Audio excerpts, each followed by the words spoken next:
Hello everyone, welcome back to my channel. मी रुद्राणी पाटील आजच्या या ओसीच्या व्हिडिओमध्ये तुमच्या सगळ्यांचं स्वागत करते. या व्हिडिओमध्ये आपल्याला आपल्या एका नवीन फंक्शन बद्दल शिकायचे. तो फंक्शन आहे कोऑर्डिनेशन. यालाच आपण समन्वय असे म्हणतो. तर कोऑर्डिनेशन हा असा फंक्शन आहे, तो फंक्शन नसून इसेन्स सुद्धा आहे. आय रिपीट, कोऑर्डिनेशन हा असा फंक्शन आहे, तो फक्त फंक्शन नसून, कार्य नसून, तो इसेन्स सुद्धा आहे असं म्हणण्यात आलेलं आहे. आता का म्हणण्यात आलेलं आहे ते आपण आजच्या व्हिडिओमध्ये डिस्कस करणार आहोत. बघा, आता या ठिकाणी मीनिंग मध्ये काय सांगितलेलं आहे. मीनिंग समजून घेण्यापूर्वी मी तुम्हाला एक एक्झाम्पल सांगते, मग आपण कोऑर्डिनेशन चांगल्या पद्धतीने समजून घेऊ. हा बघा, आपले जे व्यवस्थापनाचे कार्य आहेत, म्हणजे जे काही मॅनेजमेंटचे फंक्शन्स आहेत, फंक्शन्स ऑफ मॅनेजमेंट आहेत, कोणते कोणते आहेत, त्याच्यानंतर जे काही प्लॅनिंग असू दे, ऑर्गनायझिंग असू दे, स्टाफिंग असू दे, डायरेक्टिंग असू दे, कंट्रोलिंग असू दे, या मॅनेजमेंटच्या फंक्शन मध्ये किंवा ही फंक्शन चालण्यासाठी सुद्धा त्या फंक्शन्स मध्ये कोऑर्डिनेशन असतं. म्हणजेच या ठिकाणी बघा, मी तुम्हाला चांगल्या पद्धतीने समजून सांगते. कसं म्हटलेलं आहे, हे आहे तुमचं प्लॅनिंग. ओके, शॉर्ट मध्ये लिहिते. हे आहे ऑर्गनायझिंग, हे आहे तुमचं स्टाफिंग, डायरेक्टिंग आणि कंट्रोलिंग. तर काय म्हणत आहे मी, नीट समजून घ्या. हे आपले मॅनेजमेंटच्या फंक्शन्स आहेत. आपण प्लॅनिंग मध्ये फ्युचर मध्ये काय करायचे ते आताच डिसाइड करतो, म्हणजे ऍडव्हान्स मध्ये डिसाइड करत असतो. तर ते अचीव करण्यासाठी, ते जे काही आपण डिसाइड करतो ते ठरवण्यासाठी दुसऱ्या फंक्शन कडे जातो, तो आहे ऑर्गनायझेशन. तर ऑर्गनायझिंग आहे. मग प्लॅनिंग आणि ऑर्गनायझिंग याच्या मध्ये असेल आपलं कोऑर्डिनेशन. आपण जे प्लॅन करतो ते जर आपल्याला अचीव करायचं आहे, तर त्या दोन्ही मध्ये कोऑर्डिनेशन असणं गरजेचं आहे. पहिली गोष्ट झाली. त्याच्यानंतर आपण जे प्लॅनिंग मध्ये स्टँडर्ड ठरवतो, मी काय म्हटलं, प्लॅनिंग मध्ये आपण काय ठरवतो, स्टँडर्ड ठरवत असतो. ओके, तर हे स्टँडर्ड आपण अचीव करत असतो, वर्षभर काम करून अचीव करण्याचा प्रयत्न करतो. मग ज्या वेळेस कंट्रोलिंग येतं, कंट्रोलिंग मध्ये परफॉर्मन्स चेक केलं जातं. ओके, तर त्या वेळेस जे आपण स्टँडर्ड ठरवलेले आहेत, ऍक्च्युअल परफॉर्मन्स बघितल्यानंतर जसं ठरवलं तसं जर झालं तर कंट्रोलिंग व्यवस्थितपणे चालते, कामकाज सुरळीतपणे चाललं. आता एक गोष्ट नीट समजून घ्या. मी काय म्हटलं होतं, प्लॅनिंग मध्ये स्टँडर्ड ठरवतो आणि कंट्रोलिंग मध्ये परफॉर्मन्स चेक करतो आणि कंपॅरिझन करत असतो म्हटलं.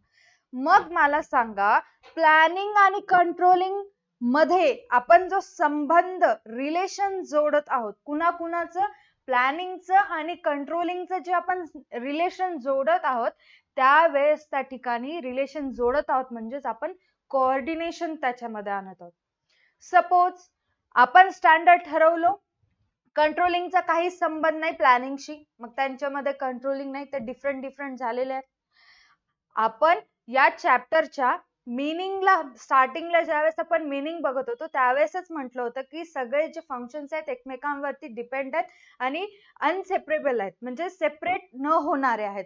म्हणजेच काय, प्रत्येक फंक्शन मध्ये, या फंक्शन किंवा स्टाफिंग टू डायरेक्टिंग जरी जायचं असेल, या दोन्ही फंक्शन मध्ये कोऑर्डिनेशन असावं लागतं.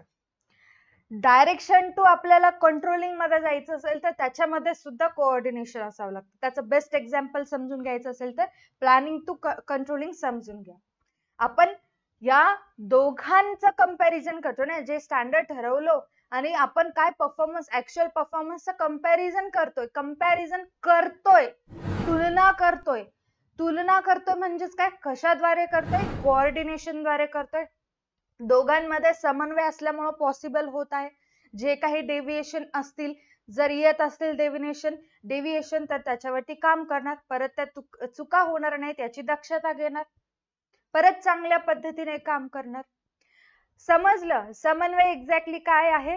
दोन व्यक्तींमधलं जे काही संवाद असतो, सुसूत्रता असते, ते म्हणजेच कोऑर्डिनेशन आहे. म्हणजेच काय, हार्मनी जे असते दोन पर्सन मध्ये किंवा एम्प्लॉईज मध्ये, ते आहे आपलं कोऑर्डिनेशन. समजायला ना अतिशय सोपं आहे. आता याचं एक बेसिक एक्झाम्पल समजून घ्या. बेसिक एक्झाम्पल कोणतं?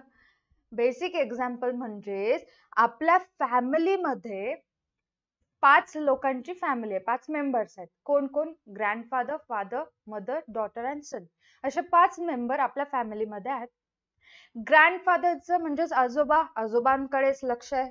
कोण घरामध्ये काय करते काहीच बघत नाहीत, त्यांनी त्यांच्यामध्येच गुंग आहेत. दुसरे फादर म्हणजेच पप्पा, आपले पप्पा ऑफिसला जाण्यामध्ये बिझी आहे, त्यांचं सुद्धा घराकडे लक्ष नाही, नाही कोणत्या घरामधल्या व्यक्तीकडे लक्ष आहे, रोजच्याच कामामध्ये ते सुद्धा बिझी आहेत. मम्मी सुद्धा उठलं की तेच कामं करण्यामध्ये बिझी आहे, कोणत्याच लेकरांकडे लक्ष नाही, कुणाकडेच लक्ष नाही. मुलगी अभ्यासात गुंग, मोबाईल मध्ये गुंग, तिचं व्यस्त असते. मुलगा पण खेळणं, स्कूलला जाणं वगैरे, सगळे फॅमिली मेंबर्स एकमेकांना टाइमच देत नाहीत. मग अचानक अशा वेळेस एखाद्याला दुखापत झाली किंवा कोणती तरी अडचण फॅमिलीमध्ये आली, त्यांच्यामध्ये किंवा एकमेकांना द्यायला वेळ नसल्यामुळे ते एकत्रित येणार का? त्या प्रॉब्लेमला फेस करणार का? अजिबात नाही करणार. ते त्यांच्यामध्ये जे काही रिलेशन आहे किंवा काय म्हणतो आपण त्याला, फोर्स आहे, बिल्डिंग फोर्स आहे, त्याचं जे काही चांगलं रिलेशन आहे ते रिलेशन तयार होणार नाही. मग कधी तयार होईल? आजोबा, पप्पा, आई, मुलगा, मुलगी यांच्यामध्ये सगळ्यात चांगलं सुसंवाद रोज रोज होत असते. सगळे एकमेकांकडे लक्ष देतात, छोट्या छोट्या सगळ्यांच्या गोष्टीकडे लक्ष देत असतात. मग कोणती पण अडचण भविष्यामध्ये येऊ दे, त्याला ते सगळे म्हणून फेस करणार. म्हणजेच काय, कोऑर्डिनेशन मुळे फॅमिली एकत्रित यायली, एक मनाने राहिली, एकत्र कुटुंब व्हायलं, चांगलं व्हायलं. ठीक आहे, त्यांच्यामध्ये फोर्स बिल्ड होत आहे, प्रेम वाढत आहे. हे समन्वयामुळे पॉसिबल झालं. समन्वय म्हणजेच काय, कोऑर्डिनेशन मुळे पॉसिबल झालं. बिझनेस मध्ये पण सेम आहे. काय सेम आहे? मॅनेजर असू दे, एम्प्लॉई असू दे, किंवा दुसरे डिपार्टमेंट टू डिपार्टमेंट असू दे, एम्प्लॉई टू एम्प्लॉईज असू दे, या सगळ्यांमध्ये कोऑर्डिनेशन असणं गरजेचं आहे. ज्या वेळेस कोऑर्डिनेशनची कमतरता भासेल किंवा कोऑर्डिनेशन असणार नाही, त्यावेळेस बिझनेस मध्ये मोठ्या प्रमाणामध्ये कॉन्फ्लिक्ट होत असतात, डिस्प्यूट्स होत असतात, आणि आपली जी काही बिझनेस असते ती जाती पाण्यात. ओके, कोऑर्डिनेशन समजलं. एक रिलेशन मेंटेन करण्याचं काम करत असतं कोण? कोऑर्डिनेशन. बघा आता मीनिंग मध्ये चेक करा. Coordination between different functions and all levels of employees is the essence of organization success. म्हणजेच समन्वय कोणाकोणामध्ये, जे काही डिफरंट फंक्शन्स आहेत, वेगवेगळे कार्य कोणते आहेत, planning, organising, staffing, directing, controlling, यांच्यामध्ये वेगवेगळ्या कार्यांमध्ये आणि वेगवेगळ्या स्तरावर काम करणाऱ्या कर्मचाऱ्यांमध्ये समन्वय असणे हे आपल्या व्यवसायाच्या यशाचे सार आहे असं म्हटलेलं आहे. यांच्यामध्ये कोऑर्डिनेशन असल्यामुळे आपल्याला सक्सेस मिळत असतं. म्हणून कोऑर्डिनेशनला इसेन्स असं सुद्धा म्हटलेलं आहे, सार. त्याच्यामुळेच आपला बिझनेस टिकून राहतं. ओके, त्याच्यानंतर it is an integration of different activities. It is an काय म्हटलंय? इंटिग्रेशन म्हणजेच एकत्रीकरण. जे वेगवेगळे क्रियाकलाप असतात किंवा डिफरंट ऍक्टिव्हिटीज, कार्य असतात, त्या सगळ्या कार्यांना एकत्रित आणलं जातं. म्हणजेच काय, इंटिग्रेट केलं जातं, एकमेकांशी जोडलं जातं. खूप बेसिक आहे, नीट समजून घ्या. रॉ मटेरियल्स आणलं, प्रोडक्शन साठी आणलं, कारण ते एकमेकांशी संबंधित होते, एकमेकांवर डिपेंड आहेत, त्यांच्यामध्ये कोऑर्डिनेशन असणं गरजेचं आहे. कसं? रॉ मटेरियल्स बिझनेस मध्ये येणार नाही तर प्रोडक्शन होणार नाही. जोपर्यंत रॉ मटेरियल्स आले तोपर्यंत प्रोडक्शन चालू राहील. म्हणजेच काय, जे काही डिफरंट ऍक्टिव्हिटीज असतात, जसं की रॉ मटेरियल आणणं, प्रोडक्शन करणं, पॅकेजिंग करणं, सेल्स करणं, फायनान्स डिपार्टमेंट बघणं, या सगळ्या ऍक्टिव्हिटीजचं इंटिग्रेशन केलं जातं. म्हणजेच त्यांचं एकत्रीकरण केलं जातं, त्यांचे एफर्ट्स इंटिग्रेट केले जातात. which is essential for their smooth flow, आणि ते आपल्या व्यवसाय जो काही आपला बिझनेस आहे सुरळीतपणे चालण्यासाठी अतिशय महत्वाचं आणि गरजेचं असतं. It establishes harmony among all the activities of an organization in achieving desired goal. व्यवसायाची इच्छित ध्येय साध्य करण्यासाठी जे काही डिझायर्ड गोल आहेत ते अचीव करण्यासाठी डिफरंट ऍक्टिव्हिटीज मध्ये किंवा सर्व ऍक्टिव्हिटीज मध्ये हार्मनी प्रस्थापित करण्यास कोऑर्डिनेशन मदत करत असतं. हार्मनी म्हणजे सुसंवाद. सुसंवाद म्हणजेच काय, कम्युनिकेट करणं. हार्मनी चांगले जे काही ऍक्टिव्हिटीज असतात, जसं की मी आता म्हटलेलं आहे, रॉ मटेरियल्स आणणं, रॉ मटेरियल्स आल्यानंतर प्रोडक्शनचं काम सुरू होणं, यांच्यामध्ये जर कोऑर्डिनेशन असेल तर प्रोडक्ट चांगला दिसून येईल, प्रोडक्शन चालू राहील, प्रोडक्टिव्हिटी लेवल वाढेल. जोपर्यंत रॉ मटेरियल आणणार नाही किंवा रॉ मटेरियल्सच नाहीत आणि इकडे प्रोडक्शन थोडं थोडं थोडं चालू केलेलं आहे, इथं रॉ मटेरियल्सचा तुटवडा आहे, शॉर्टेज आहे रॉ मटेरियल्सचा, आणि इकडे प्रोडक्शन बंद करतच नाही, त्यांचा विचार करून प्रोडक्शन चालू ठेवतात. मग इथे रॉ मटेरियल्स आणणाऱ्यावर प्रेशर येतं, इकडे प्रोडक्शन चालू आहे, मी रॉ मटेरियल सप्लायच करत नाही. यांच्यामध्ये कोऑर्डिनेशन असावं लागतं. वादविवाद, भांडणं होतात. रॉ मटेरियल्स जो आणत असतो तो प्रोडक्शन करणाऱ्याला किंवा प्रोडक्शन डिपार्टमेंट मध्ये जाऊन म्हणतो, थोडं थांबा, मला रॉ मटेरियल्स तरी आणू द्या, बघा तरी आहेत का नाही, तुमचंच तुम्ही प्रोडक्शन करायचं चालू आहे. यांच्यामध्ये भांडणं होत असतात. मग यांच्यामध्ये जर कोऑर्डिनेशन असेल तर प्रोडक्शन डिपार्टमेंट वाले पण समजून घेतात की आपल्याकडे रॉ मटेरियल्सचं शॉर्टेज आहे, जोपर्यंत रॉ मटेरियल्स येणार नाही तोपर्यंत आपण प्रोडक्शन स्टार्ट करणार नाही. म्हणजे जे काही ऍक्टिव्हिटीज असतात त्या ऍक्टिव्हिटीजचं इंटिग्रेशन केलं जातं, त्यांच्यामध्ये हार्मनी आणली जाते. Okay. In an organization, a number of people किंवा persons are working together to achieve a common goal. म्हणजे सामान्य ध्येय साध्य करण्यासाठी अनेक व्यक्ती एकत्रितपणे काम करत असतात. खूप बेसिक आहे. Their work is closely linked with each other. ते जे काम करतायत ते काम एकमेकांशी जोडलेलं आहे, एकमेकावर डिपेंड आहे. एखादं प्रोडक्ट तयार करायचं असेल, आधी रॉ मटेरियल्स आणणं, ते चांगल्या पद्धतीने त्यांचं स्टँडर्डायझेशन करणं, मग परत ते प्रोडक्ट पुढे जाणं, प्रोडक्ट बनणं, प्रोडक्ट बनल्यानंतर पॅकेजिंग होणं, त्याच्यावर लेबल चढवणं, त्याची ब्रँडिंग करणं, मग त्याच्यानंतर ते सेल्स करणं. म्हणजे हे डिफरंट ऍक्टिव्हिटीज आहेत जे की एकमेकांशी लिंक्ड आहेत, जोडलेले आहेत. Therefore, it becomes necessary to bring together group of efforts and harmonize them carefully. म्हणजेच काय म्हटलेलं आहे, जे काही आपल्याकडे ग्रुप ऑफ एफर्ट्स असतात, म्हणजे सांघिक प्रयत्न असतात, या सांघिक प्रयत्नांना एकत्रित आणून त्यांच्यामध्ये सुसूत्रता आणण्याची गरज असते. ओके. त्यांच्यामध्ये सुसूत्रता आणण्याची गरज असते. म्हणजे एकंदरीत सांगायचं काय, जे आपले डिपार्टमेंट आहेत, ऑल डिपार्टमेंट किंवा डिफरंट डिपार्टमेंट आहेत किंवा ऑल लेवल्स ऑफ मॅनेजमेंट असू दे किंवा एम्प्लॉईज असू दे, या सगळ्यांमध्ये हार्मनी आणणे म्हणजे कोऑर्डिनेशन आहे. Coordination will not exist unless efforts are taken to achieve it. म्हणजेच जोपर्यंत म्हणजेच काय, जोपर्यंत बघा या ठिकाणी, जोपर्यंत एफर्ट्स घेतले जाणार नाहीत, एखादी गोष्ट अचीव करण्यासाठी एफर्ट्स घेतले जाणार नाहीत, तोपर्यंत कोऑर्डिनेशन अस्तित्वात येणार नाही. आता याचं मीनिंग काय होतंय, जोपर्यंत आपण आपले गोल ठरवणार नाही, गोल ठरवल्याशिवाय आपला बिझनेस पुढे चालणारच नाही, आपल्याला काय करायचं ते समजणारच नाही.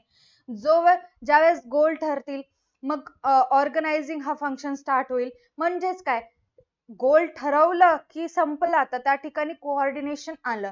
जोपर्यंत आपण एफर्ट्स घेणारच नाही कोणत्या पण गोष्टीसाठी, तोपर्यंत कोऑर्डिनेशन एक्झिस्ट होणारच नाही. तुम्ही एफर्ट्स घ्या, कोऑर्डिनेशन ऑटोमॅटिकली त्या ठिकाणी येतं. आता याचं मीनिंग मी थोडक्यात सांगते तुम्हाला. जर दोन फ्रेंड्स असतील, त्यांच्यामध्ये भांडणं झालेले आहेत, दोघं एकमेकांना बोलायला तयारच नाहीत, मग कितीही वर्ष झालं तरी त्यांच्यामध्ये ते जे काही भांडण आहे ते मिटणारच नाही. कोऑर्डिनेशन नाहीच आहे त्यांच्यामध्ये, कोणी कोणाला समजून घेतच नाही आहेत. जोपर्यंत एखाद्याने बोलण्यासाठी एफर्ट्स घेणार नाही तोपर्यंत ते भांडण कमी होणार नाही. ज्यावेळेस एका मित्राने समजूतदारीने एफर्ट्स घेईल, बोलण्याचा प्रयत्न करेल, त्यावेळेस त्यांच्यामध्ये कोऑर्डिनेशन येईल आणि त्यांचे भांडण सगळे मिटून जातील. ते परत जसं अगोदर फ्रेंड होते तसं आता कंटिन्युअसली फ्रेंड राहणार आहेत. बेसिक आहे. त्याच्यानंतर coordination is the integration and synchronization of the efforts of a group so as to provide unity of action for organizational goal. म्हणजेच व्यवसायाची उद्दिष्टे साध्य करण्यासाठी एकवाक्यता आणणे, म्हणजे जे काही आपले कार्य आहेत त्यांच्यामध्ये एकवाक्यता आणणे आणि जे काही ऍक्टिव्हिटीज होत असतात किंवा गटांमध्ये गटांच्या प्रयत्नांचे एकत्रीकरण करणे आणि समक्रमण करणे म्हणजेच कोऑर्डिनेशन होय. It is a hidden force which binds all the functions of management. म्हणजेच हे एक लपलेले सामर्थ्य आहे. म्हणजे इट इज हिडन फोर्स म्हणजेच लपलेले सामर्थ्य आहे जे व्यवस्थापनाच्या इतर कार्यांना एकत्रित बांधून ठेवत असतात. जसं मी सांगितलं, प्लॅनिंग, ऑर्गनायझिंग यांच्यामध्ये समन्वय असतात जे एकमेकांना बांधून ठेवत असतं. चला आपण आता एक डेफिनेशन बघू. ती डेफिनेशन असेल आपली कुणाची बघू आपण, मुनी अँड रिले यांची. बघा या ठिकाणी काय सांगितलेलं आहे. या डेफिनेशनला मी ऑरेंज कलरने हायलाइट करत आहे. तुम्हाला सुद्धा तीच डेफिनेशन लक्षात ठेवायची आहे. कोऑर्डिनेशन म्हणजेच समन्वय, म्हणजेच परस्यूट ऑफ कॉमन गोल, म्हणजे समान उद्दिष्ट साध्य करण्यासाठी. काय म्हटलेलं आहे? समान उद्दिष्ट साध्य करण्यासाठी सांघिक प्रयत्नांची, ग्रुप ऑफ एफर्ट्स म्हणजे सांघिक प्रयत्नांची सूत्रबद्ध मांडणी करणे. सूत्रबद्ध मांडणी करून त्यामध्ये युनिटी ऑफ ऍक्शन आणणे म्हणजेच समन्वय होय. युनिटी ऑफ ऍक्शन म्हणजेच काय? त्यांच्यामध्ये सुसूत्रता प्रस्थापित किंवा एकवाक्यता आणणे म्हणजे समन्वय होय. युनिटी ऑफ ऍक्शन म्हणजेच एकवाक्यता आणणे, कृती प्रदान करणे, मराठीमध्ये मीनिंग होतो त्याचा. याला आपण समन्वय असं म्हणतो. आता साधं बेसिक आहे, जे आपले एम्प्लॉईज एफर्ट्स घेत आहेत गोल्स अचीव करण्यासाठी, त्या सगळ्यांचे एफर्ट्स अरेंज करणं, इंटिग्रेट करणं म्हणजेच कोऑर्डिनेशन. बेसिक. आता आपण पाहू इम्पॉर्टन्स ऑफ कोऑर्डिनेशन. एक पॉइंट समजून घेण्याचा प्रयत्न करू. फर्स्ट पॉइंट आहे इनकरेजेस टीम स्पिरिट, म्हणजे संघ भावनेला प्रोत्साहन देते. टीम स्पिरिटला अप्रिशिएट करत असतं. कोण? Coordination. In organisation group of individuals work together. संघटनेमध्ये व्यक्तींचे समूह एकत्रित कार्य करीत असतात. वर्क टुगेदर म्हटलेलं आहे. ग्रुप ऑफ इंडिव्हिज्युअल्स म्हणजे जे आपल्याकडे एम्प्लॉईज आहेत ते एकत्रित काम करत आहेत, जे आपले ऑब्जेक्टिव्ह ठरले ते अचीव करण्यासाठी. There may be existence of conflict, disputes between individuals, departments, and employer and employees regarding organizational policies, rules and responsibilities, etc. म्हणजेच व्यवसायामधले जे काही पॉलिसीज आहेत, जे काही रूल्स आहेत, जे काही रिस्पॉन्सिबिलिटीज आहेत, त्यावरून जर इंडिव्हिज्युअल्स मध्ये म्हणजेच एम्प्लॉईज मध्ये किंवा विभागांमध्ये म्हणजेच डिपार्टमेंट मध्ये एम्प्लॉयर किंवा एम्प्लॉईज मध्ये पुढे चालून डिस्प्यूट्स होऊ शकतात, कॉन्फ्लिक्ट्स होऊ शकतात, एक्झिस्ट होतात म्हणजे उत्पन्न होऊ शकतात, भांडणं होऊ शकतात किंवा वादविवाद होऊ शकतो. कशावरून? पॉलिसीज, रूल्स आणि रिस्पॉन्सिबिलिटीवरून. मला हे काम चांगलं, तुला ते काम चांगलं, तू हे कर, मी ते करतो, मी हे काम करणार नाही, याच्यावरून भांडणं तयार होत असतात. मग यासाठी coordination arrange the work in such a way that minimum conflict are raise. जर तुम्हाला अशा प्रकारचे डिस्प्यूट्स किंवा कॉन्फ्लिक्ट्स आपल्या बिझनेस मध्ये होऊ द्यायचे नसतील तर अशा वेळेस तुम्हाला जे काही वर्क असेल ते सिस्टमॅटिक पद्धतीने तुम्हाला अरेंज करावं लागतं किंवा डिवाइड करावं लागतं. ज्याचं काम त्याला जमेल तसं दिल्यामुळे, म्हणजेच कोऑर्डिनेशन चांगल्या पद्धतीने असल्यामुळे एम्प्लॉईज मध्ये भांडणं होत नाहीत. कारण आपल्या बिझनेस मध्ये एकच एम्प्लॉई असतो असं नाही, किंवा 10च एम्प्लॉई असतात असं नाही, खूप सारे एम्प्लॉईज असतात. त्यांच्या प्रत्येक एम्प्लॉईचा नेचर हा डिफरंट असतो. कुणाला कसं समजतं, कुणाला कसं समजतं. सो त्यांच्यानुसार त्यांना हँडल करणं म्हणजेच कोऑर्डिनेशन आहे. It increase the team spirit at workplace. कामाच्या ठिकाणी संघभावना इन्क्रीज करत असतं. आता एक एक्झाम्पल बघा, म्हणजे तुम्हाला समजून जाईल. काय आहे तो एक्झाम्पल? आपला बिझनेस मध्ये वेगवेगळे डिपार्टमेंट असतात, जसं की प्रोडक्शन असू दे, सेलिंग असू दे, मार्केटिंग असू दे. मग त्या डिपार्टमेंट मध्ये काम करणारे कर्मचारी सुद्धा असतात. त्याआधी एक बेसिक गोष्ट समजा. सपोज माइंड मध्ये एक स्मॉल स्ट्रक्चरचा बिझनेस आणा, ज्याच्यामध्ये मिनिमम 10च एम्प्लॉई आहेत. जसं की मी आता सांगितलं, त्याच्यामध्ये किती मिनिमम 10 एम्प्लॉई आहेत. तर त्या 10 एम्प्लॉईज मध्ये कोऑर्डिनेशन प्रस्थापित करण्याची किंवा कोऑर्डिनेशन जास्त एफर्ट्स देण्याची गरज नसते, कारण ते समजूतदार असतात. 10 आहेत, हँडल करणं पॉसिबल होतं त्यांना, ऐकतात सुद्धा. ज्या वेळेस आपल्या बिझनेस मध्ये 10चे 100 एम्प्लॉईज येतात, 10चे 100 एम्प्लॉईज असतात, त्यावेळेस त्या एम्प्लॉईजला हँडल करणं पॉसिबल नसतं. कधी पॉसिबल असतं? तर त्या एम्प्लॉईज मध्ये कोऑर्डिनेशन आणल्यामुळे. कोऑर्डिनेशन कसं आणता येते? चांगल्या पद्धतीने सुसंवाद करावा लागते, कम्युनिकेशन करावं लागतं.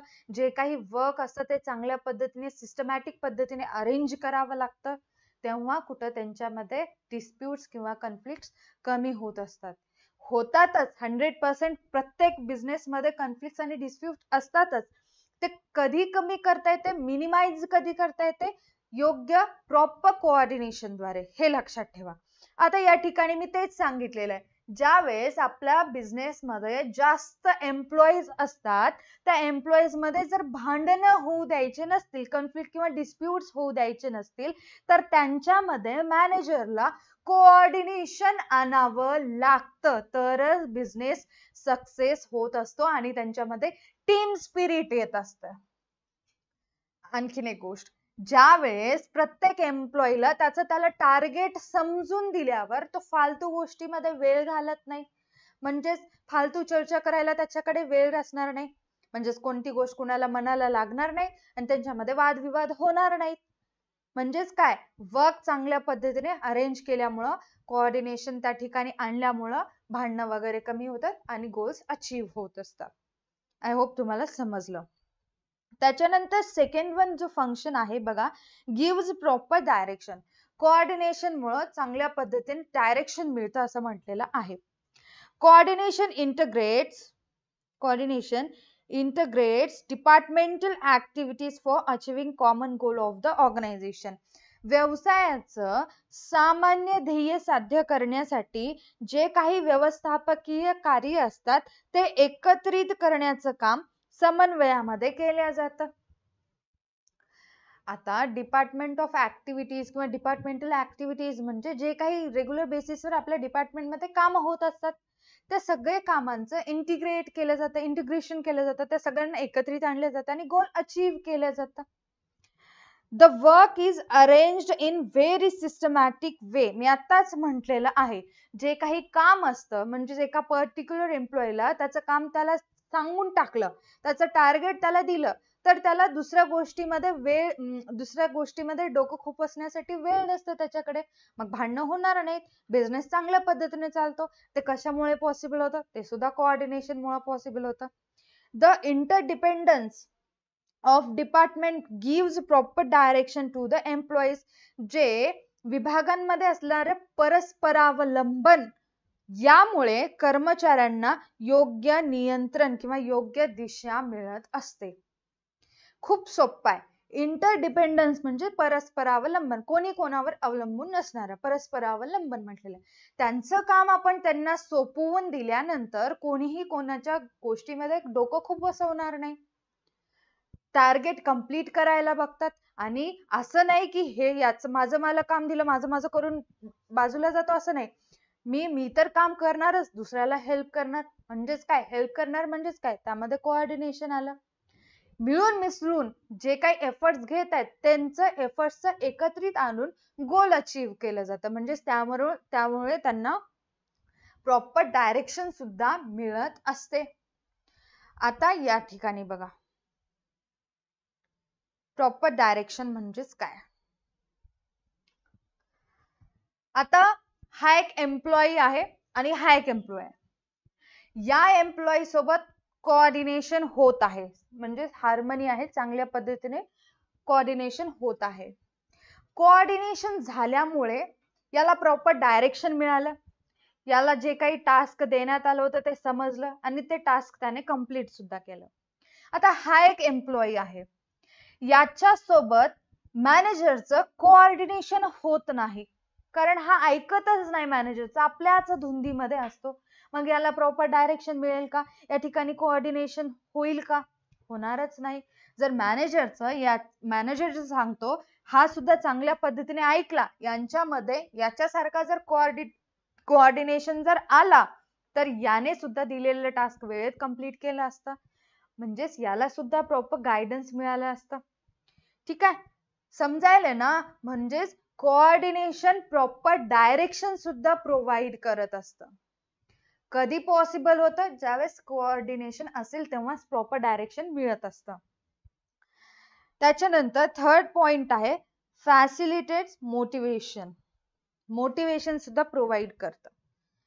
Coordination motivates the employees to take initiative while completing their assigning task. म्हणजेच नेमून दिलेलं काम पूर्ण करताना पुढाकार घेण्यासाठी प्रेरणा समन्वयामुळे मिळत असते, असं म्हटलेलं आहे. कोऑर्डिनेशनद्वारे मोटिवेट होत असतात. म्हणजेच जर मी म्हटलं एखाद्या एम्प्लॉईला 100 युनिट्स कंप्लीट करायचे आहेत, तर ते 100 युनिट्स कंप्लीट करण्यासाठी तो स्वतः इनिशिएटिव्ह म्हणजेच काय, स्वतः पुढे आलं पाहिजे की मी ते दिलेलं काम कंप्लीट करणार, मी माझं टार्गेट कंप्लीट करणार. ते टार्गेट कंप्लीट करण्यासाठी सुद्धा त्याला मोटिवेट करावं लागतं. ते कोऑर्डिनेशनद्वारे पॉसिबल होतं. जसं आपण डायरेक्टिंगचे एलिमेंट बघतो त्याच्यामध्ये सुद्धा मोटिवेटिंग आणि इन्स्पिरेशन आहे, त्याप्रमाणेच कोऑर्डिनेशन मध्ये मोटिवेट येतं. मोटिवेट कसं करतो आपण? ज्यावेळेस आपण त्या एम्प्लॉईजला परस्पर जाऊन बोलत असतो त्यावेळेस त्यामध्ये कोऑर्डिनेशन आलं. कोऑर्डिनेशन आल्यामुळे मी तुम्हाला मोटिवेट करत आहे, म्हणजेच मॅनेजर एम्प्लॉईला मोटिवेट करत असतं. Okay. And effective coordination increase efficiency and result into growth and prosperity of the organization. म्हणजेच व्यवसायामध्ये प्रभावी समन्वय असल्यास एफिशियन्सी इन्क्रीज होत असते, म्हणजे जी काही कार्यक्षमता आहे ती वाढत असते आणि त्याचा रिझल्ट आपल्या बिझनेसची वाढ होते आणि आपल्या बिझनेसची प्रॉस्पेरिटी होत असते, समृद्धी होत असते. कोऑर्डिनेशन अतिशय महत्वाचं आहे. आपल्या फॅमिलीमध्ये मी बेसिक एक्झाम्पल तुम्हाला समजून सांगलेलं आहे. फॅमिली मेंबर्सच आपल्या मम्मी पप्पाच किंवा काका काकांच जमत नसेल त्यावेळेस फॅमिली राहत नाही, तुटून जाते. मग बिझनेस मध्ये पण सेम आहे. Employees to employees, department to department coordination असेल तरच ते काम करू शकतात, अदरवाईज बिझनेस बंद पडत असतो.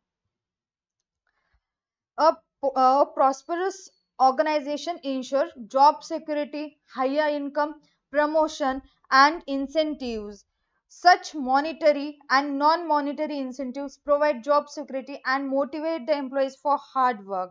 म्हणजेच आपल्या बिझनेस मध्ये किंवा एक समृद्ध व्यवसाय एम्प्लॉईज कडून कठोर परिश्रम करून घेण्यासाठी त्यांना जॉब सिक्युरिटी देतं, हायर इन्कम देत असतं, जास्त सॅलरी देत असतं, प्रमोशन करत असतं, इन्सेंटिव्ह देत असतं, म्हणजेच प्रोत्साहन करत असतं, मॉनिटरी आणि नॉन मॉनिटरी इन्सेंटिव्ह देतं, आर्थिक आणि बिगर आर्थिक प्रोत्साहने सुद्धा देत असतं, त्यांना नोकरीची सुरक्षिततेची हमी देत असतं, त्यांना मोटिवेट करत असतं. या सगळ्यांची खात्री पटवून देत असतं. कोण? आपला कोऑर्डिनेशन. खूप सोपं आहे. कोऑर्डिनेशनमुळे मोटिवेशन कसं प्रोव्हाइड होत असतं ते बेसिक आहे, नीट समजून घ्या. हे बघा, आता मी जे सांगते नीट आहे का? कोऑर्डिनेशन कसं एक्झॅक्टली, कोऑर्डिनेशन काय आहे हे जर तुम्हाला समजून घ्यायचं असेल तर आपल्या साध्या भाषेत सुसंवाद, कम्युनिकेट होणं म्हणजेच कोऑर्डिनेशन. समजून घ्या, फार बेसिक आहे. मी काय म्हंटल, दोन व्यक्तींमध्ये जर कम्युनिकेशन व्हायलंय, बोलायलेत एकमेकांना, तर त्या ठिकाणी कोऑर्डिनेशन आहे. सोपं. हे जर समजून घ्यायचं असेल तर दोन व्यक्तींमधलं बोलणं म्हणजेच मी कोऑर्डिनेशन, चांगले संबंध आहेत, चांगलं बोलणं होत आहे तर कोऑर्डिनेशन असं म्हटलेलं आहे.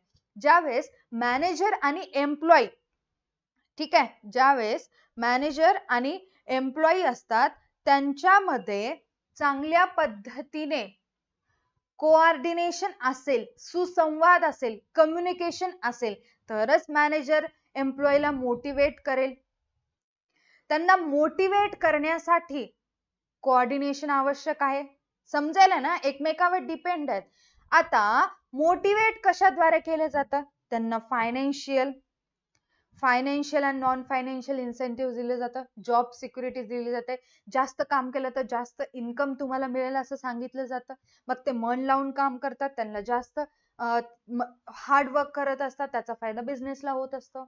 समजायला ना, म्हणून कोऑर्डिनेशन मोटिवेट करण्यासाठी सुद्धा आवश्यक आहे. डन, इथपर्यंत क्लिअर आहे. त्याच्यानंतर नेक्स्ट पॉइंट पाहू आपण, optimum utilisation of resources. Managers try to integrate all the resources systematically. म्हणजेच जे काही व्यवस्थापक आहे आपल्या बिझनेस मध्ये, रिसोर्सेस त्यांचं पद्धतशीरपणे इंटिग्रेट केलं जातं. म्हणजेच आतापर्यंत आपण एफर्ट्स बघितलं, ऍक्टिव्हिटीज बघितलं, आता आपण पाहतोय रिसोर्सेस, जे आपल्याकडे मॅन, मटेरियल, पॉवर जे काही असतं, मशीन असतं, ते जे काही रिसोर्सेस आहेत त्या रिसोर्सेसला सुद्धा इंटिग्रेट केलं जातं. कोणामध्ये, कशामध्ये? कोऑर्डिनेशनमुळे. कोण करतं? मॅनेजर प्रयत्न करत असतं. It helps in utilizing all available resources at its optimum level. म्हणजेच त्यामुळे काय मदत होत असते? आपल्याकडे जे अवेलेबल रिसोर्सेस आहे, उपलब्ध संसाधने आहेत, त्या संसाधनांचा पाहिजे तेवढाच वापर करून घेणं पॉसिबल होत असतं. कधी पॉसिबल होतं? ज्यावेळेस कोऑर्डिनेशन आहे त्यावेळेस. नीट समजून घ्या. भले आपल्याकडे 100% रिसोर्सेस उपलब्ध आहेत, मी म्हटलं आपल्याकडे 100% रिसोर्सेस उपलब्ध आहेत. इथेच बघू डायरेक्टली आपण. ऑप्टिमम युटिलायझेशन ऑफ रिसोर्सेस म्हणजे काय, या एक्झाम्पल द्वारे समजून घ्या. आता या ठिकाणी एक फंक्शन आहे आपल्या घरी. काय आहे आता ते तुम्ही समजून घ्या, फंक्शन काय असेल ते. तर फंक्शन म्हटल्यानंतर दोन व्यक्ती फार महत्वाचे असतात, एक मावशी आणि एक आत्या. मासी आणि बुवा या ठिकाणी लिहिलंय, मावशी आणि आत्या. तर मावशीने किंवा मासीने एका व्यक्तीला फुलं आणायला सांगितले, फ्लावर्स आणायला सांगितले. कोण? मावशीने एका व्यक्तीला फुलं आणायला सांगितले. बुवाला माहित नाही, आत्याला माहिती नाही की मावशी सुद्धा कुणाला तरी फुलं आणायला लावली. माहिती नसल्यामुळे मावशीनं सुद्धा आणखीन एका व्यक्तीला मोठ्या क्वांटिटी मध्ये फुलं आणायला लावली. ते दोघही फुलं घरी घेऊन आल्यानंतर असं समजलं की मावशीने पण मागवलं आणि आत्याने पण मागवलं. आता यांच्यामध्ये याची कमतरता असल्यामुळे फ्लावर्स जास्त आले. एकाच्याच फ्लावर्स यूज होणार, एकाचे पूर्णपणे वेस्ट जाणार. कारण फ्लावर्स हे पॅरिशेबल गुड्स मध्ये येतात. म्हणजेच काय, नाशवंत वस्तू, दीर्घ काळासाठी, लॉंग टर्म साठी टिकत नाहीत, खराब होऊन जातात. मग या ठिकाणी काय व्हायले, जे काही रिसोर्सेस आहेत त्याचं वेस्ट व्हायले. जे फ्लावर्स आणलेत एकाचे वेस्ट व्हायलेत. कशामुळे व्हायले? कोऑर्डिनेशन नसल्यामुळे. जर असं झालं असतं, मावशी आणि आत्या दोघांनी ठरवून, की आता एकमेकांचा संवाद, कम्युनिकेशन चालू आहे दोघांमध्ये, की तू, मावशी म्हणली आत्याला की तू फुलं आणायला लावू नको, मी फुलंवाल्याला सांगितलेलं आहे, तू दुसरं काहीतरी आणायला सांग, असं जर म्हटलं असतं तर एक्स्ट्रा फुलं आलेच नसते ना, वेस्ट गेलं असतं. म्हणून कोऑर्डिनेशन अतिशय महत्वाचं आहे. त्यांच्यामध्ये जर कोऑर्डिनेशन असलं असतं तर एक्स्ट्रा फ्लावर्स आली नसती ना, वेस्ट झालं असतं. बिझनेस मध्ये पण सुद्धा सेम आहे. आपल्याकडे जे काही रिसोर्सेस आहे त्या रिसोर्सेसचं ऑप्टिमम यूज तर आपल्याला करून घ्यायचंच आहे, पण कसं यूज करणार हे सांगण्यासाठी सुद्धा कोऑर्डिनेशन पाहिजे. समजायले? Coordination also helps to minimize the wastage of resources and control the cost of work. म्हणजेच कोऑर्डिनेशन मदत करतं रिसोर्सेसचं वेस्टेज कमी करण्यासाठी आणि कॉस्ट सुद्धा वाचवत असतं. म्हणजे जे काही खर्च असतं ते कमी होत असतं. जसं की या ठिकाणी बघा, यांच्यामध्ये जर कोऑर्डिनेशन असलं असतं, एकानेच एकाला फुलं आणायला लावली असती, वेस्टेज झालं नसतं आणि खर्च सुद्धा वाचला असता. इकडे पण फुलासाठी खर्च झाला, इकडे पण खर्च झाला. एकानेच सांगितलं तर एकाचाच खर्च झाला असता आणि रिसोर्सेसचं वेस्टेज झालं नसतं. बिझनेस मध्ये पण सेम आहे.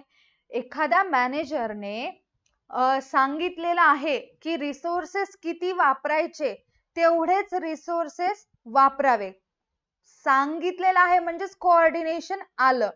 लगेच दुसरा सुद्धा आला, दुसऱ्याने सुद्धा सांगितलं की एवढे एवढे रिसोर्सेस वापरा. त्याचं काम नव्हतं तरी दुसऱ्याने येऊन सांगितलं. मग अशा वेळेस त्या दोघांमध्ये जे सांगणार आहे त्यांच्यामध्येच कोऑर्डिनेशन असल्यामुळं रिसोर्सेसचं वेस्टेज होत आहे. ह्याने पण वापरलं, त्याने पण वापरलं, वेस्टेज झालं. म्हणून optimum utilisation of resources coordination द्वारे पॉसिबल होत असतं. त्याच्यानंतर नेक्स्ट आहे अचीव्ह ऑर्गनायझेशनल ऑब्जेक्टिव्ह. बघा काय सांगितलेलं आहे, coordination leads to minimise the wastage of material, idle time of employees, delay in completion of target, departmental disputes etc. great extent. म्हणजेच काय, मोठ्या प्रमाणात कमी होतात. कशाद्वारे? समन्वयाद्वारे. काय काय कमी होत असतं? जे वेस्टेज आहे ते कमी होत असतं मटेरियल्सचं, आणि जे काही एम्प्लॉईज आहेत त्यांचं वेळ वाया जाणार नाही, निष्क्रिय वेळ होणार नाही, काम पूर्ण करण्यासाठी वेळ होणार नाही, वेळेत काम पूर्ण होणार नाही. ह्या सगळ्या ज्या काही गोष्टी असतात ते कमी होत असतात. डिस्प्यूट्स इन डिपार्टमेंटल म्हणजेच काय, जे विभागांमध्ये डिस्प्यूट्स असतात ते मोठ्या प्रमाणात कोऑर्डिनेशनद्वारे कमी केलं जातं. कोऑर्डिनेशनद्वारे कमी केलं जातं म्हणजेच काय, कम्युनिकेट केलं जातं, हार्मनी आणलं जातं, हार्मनाइज केलं जातं, म्हणून जे काही डिस्प्यूट्स असतात ते कमी होत असतात. It ensures smooth working of the organization in the process of achieving the objective of the organization. म्हणजेच काय म्हटलेलं आहे, संघटनात्मक उद्दिष्ट साध्य करण्याच्या प्रक्रियेमध्ये जे काही सुरळीतपणे जे काही प्रक्रिया असतात ते सुरळीतपणे चालण्याची खात्री पटवून देण्याचं काम कोऑर्डिनेशन करत असतं. आता याचं मीनिंग काय होतं नीट समजून घ्या. आपल्या बिझनेस मध्ये रोजच्या रोज वेगवेगळे ऍक्टिव्हिटीज होत असतात. वेगवेगळे ऍक्टिव्हिटीज म्हणजे गोल्स अचीव्ह करण्यासाठी डिफरंट ऍक्टिव्हिटीज आपण करत असतो. जसं की वस्तू तयार करणे, पॅकेजिंग करणे, लेबल करणे, ब्रँड करणे, त्यांचं मार्केटिंग करणे, सोशल मीडियावरती त्यांना ऍडव्हर्टाइजमेंट करणे इत्यादी गोष्टी आपण करत असतो. मग ते करते वेळी त्यांच्यामध्ये कुठल्याही प्रकारचा अडथळा येणार नाही हे कोऑर्डिनेशन बघत असतं. त्यांच्यामध्ये डिस्प्यूट्स होणार नाही, कन्फ्लिक्ट होणार नाही हे कोऑर्डिनेशन बघत असतं. कोऑर्डिनेशनमुळे ते सुद्धा पॉसिबल होत असतं की त्यांच्यामुळे भांडणं कमी होत असतात.